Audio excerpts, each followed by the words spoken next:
मुख्यमंत्री नायब सिंह सैनी ने कुरुक्षेत्र में मधुमक्खी पालन पर राज्य स्तरीय कार्यशाला में शिरकत की। मुख्यमंत्री नायब सिंह सैनी ने किसानों के हित में बड़ी घोषणा करते हुए कहा कि बागवानी फसलों की तर्ज पर शहद को भी भावांतर भरपाई योजना में शामिल किया जाएगा। साथ ही रामनगर स्थित एकीकृत मधुमक्खी पालन विकास केंद्र में शहद की बिक्री की व्यवस्था की जाएगी। वहीं भंडारण और गुणवत्ता जांच की सुविधा भी उपलब्ध कराई जाएगी। जल्द ही 20 करोड़ रुपए की लागत से गुणवत्ता नियंत्रण प्रयोगशाला स्थापित की जाएगी।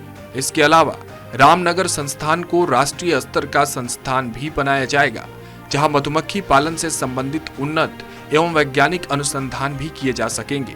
उन्होंने कहा कि मधुमक्खी पालन किसानों के लिए अतिरिक्त आमदनी का एक बड़ा साधन है और इससे फसलों की पैदावार भी बढ़ती है। प्रधानमंत्री नरेंद्र मोदी के स्वीट क्रांति के आह्वान को साकार करने के लिए हरियाणा तेजी से कदम बढ़ा रहा है। अब समय आ गया है कि हम सब मिलकर के मधुमक्खी पालन के क्षेत्र में स्वीट क्रांति से देश भर में अपनी अनूठी पहचान बनाने का काम हम इस मधुमक्खी पालन में करें। आज वो समय आ गया है। अगर हम पैकेजिंग, ब्रांडिंग और अंतर्राष्ट्रीय मानकों पर ध्यान दें तो हर किसान अपने शहद को विदेशी बाजारों में भी बेच सकता है, पहुंचा सकता है। मुख्यमंत्री नायब सिंह सैनी ने कहा कि कुरुक्षेत्र के रामनगर में इजरायल के सहयोग से देश का पहला एकीकृत मधुमक्खी पालन विकास केंद्र स्थापित किया गया है, जहां किसानों को प्रशिक्षण भी दिया जा रहा है। यहां शहद व्यापार केंद्र भी है, जिसके माध्यम से अब तक 74,000 बक्से और 3,43,000 कॉम शीट दी जा चुकी है। इस केंद्र में शहद का प्रसंस्करण और बॉटलिंग की भी सुविधा है। प्रदेश सरकार ने मधुमक्खी पालन नीति 2021 बनाई है, जिसके तहत वर्ष 2030 तक 7,750 मधुमक्खी पालक तैयार करने और 15,500 मीट्रिक टन शहद उत्पादन का लक्ष्य भी रखा गया है। मधुमक्खी के बक्सों, कॉलोनियों और उपकरणों पर 85% तक सब्सिडी भी दी जा रही है।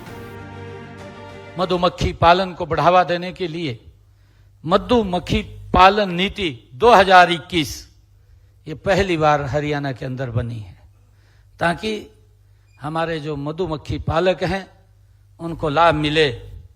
और इस नीति के तहत वर्ष 2030 तक मधुमक्खी पालकों की संख्या बढ़ करके 7,750 करने और हमारा 15,300 मीट्रिक टन शहद उत्पादन करने का लक्ष्य हमने रखा है, ताकि इस क्षेत्र के अंदर और ज्यादा लोग इसमें जुड़े और उनका एक रोजगार का साधन खड़ा हो। मुख्यमंत्री ने कहा कि मधुमक्खी पालन के साथ बागवानी को कृषि विविधीकरण का प्रमुख स्तंभ बनाया गया है।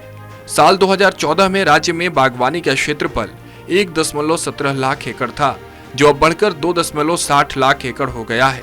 FPO, उत्कृष्टता केंद्र, भावांतर भरपाई योजना और फसल खरीद के जरिए किसानों को मजबूत किया गया है।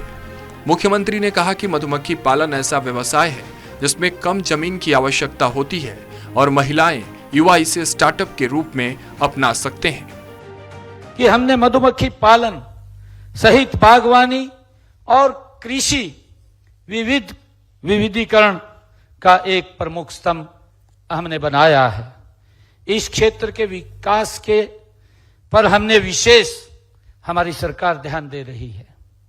प्रदेश में वर्ष 2014 में कुल बागवानी क्षेत्र 1,17,000 एकड़ था, जो आज बढ़कर के 2 गुना हो गया है, यानी 2,60,000 एकड़ हमने बागवानी क्षेत्र के अंदर भी किया है।